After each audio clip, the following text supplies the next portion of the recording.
théorème mathématique de Pythagore, aussi influent qu'il fut, au cours des siècles suivants, n'a eu que peu d'adeptes dans le monde de la philosophie grecque en pleine effervescence.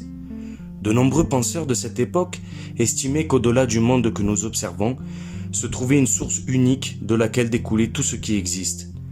Et la plupart jugeaient que cette source devait être constituée d'une substance matérielle. Selon Thalès de Milet, le plus ancien philosophe grec, c'était l'eau. Pour Héraclite, le feu.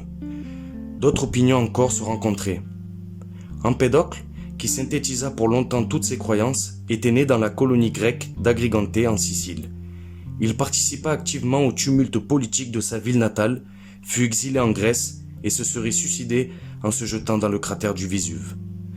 Au cours de sa vie agitée, il trouva le temps de rédiger 2 longs poèmes, Purification, sur la religion, et De la nature, première formulation de la théorie des 4 éléments. Selon Empédocle, la grande diversité du monde prouvait que tout ne pouvait admettre de source unique.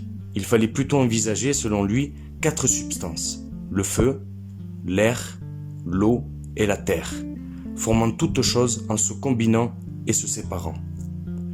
Empédocle avait vu juste, quand les scientifiques décrivent aujourd'hui le monde comme constitué de solides, de liquides, de gaz et d'énergie.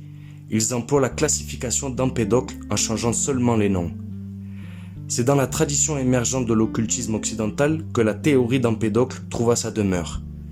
L'habitude de diviser le monde en 4 catégories élémentaires a été si utile aux mages, devins et autres cultistes que les 4 éléments sont devenus de très loin le jeu de symboles le plus influent des théories et pratiques occultes.